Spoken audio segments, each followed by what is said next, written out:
బోనాల పండుగ శుభాకాంక్షలు మీకు కూడా. Thank you. సో ఎక్కడి నుండి వస్తున్నారు మీరు? అది కరీంనగర్ తర్వాత జగిత్యాల డిస్టిక్ 200 మళ్ళీ 50 కిలోమీటర్ వచ్చినాం. అదే మా కోడలు ఇక్కడనే, ఆ.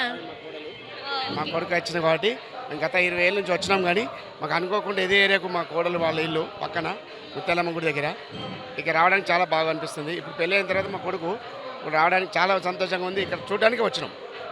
సో ఎలా అనిపిస్తుంది బోనాల జాతర? అది కూడా మీరు అక్కడ నుండి అంత లాంగ్ నుండి వచ్చారు కదా, ఇక్కడ సెలబ్రేషన్స్ మీకు ఎలా అనిపిస్తుంది? నిన్న మాకు అసలు ఫుల్ జ్వరం, ఎలాగ వస్తాం మాకు తెలియదు. మా మిస్సెస్ ఆమె వచ్చినాం, చాలా బ్రహ్మాండంగా ఉంది, చాలా బాగా అనిపిస్తుంది.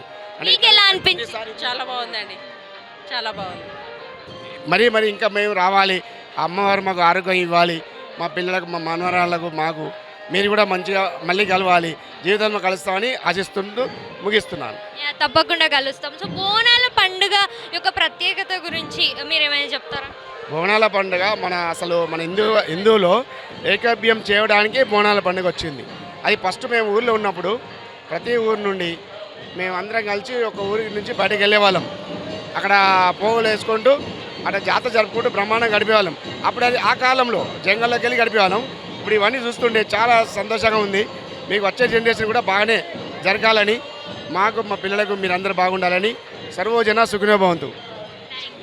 మీకు ఎలా అనిపిస్తుంది మేడం, మీరు అంత లాంగ్ నుండి వచ్చి అమ్మవారిని దర్శనం చేసుకోవడము అండ్ ఈ నైట్ ఇలా మీరు ఈ బోనాల జాతరలో స్పెండ్ చేయడం మీకు ఎలా అనిపిస్తుంది? చాలా బాగుందండి, కావాలని వచ్చినాము. అమ్మవారంటే చాలా ఇష్టం, అనుకున్న జరుగుతుందని వచ్చినామండి. మార్నింగ్ నుండి ఎలా సెలబ్రేట్ చేసుకున్నారు బోనాలు? బాగానే చేసుకున్నాం, బోనాలతో వెళ్ళినాము. వాట్సాప్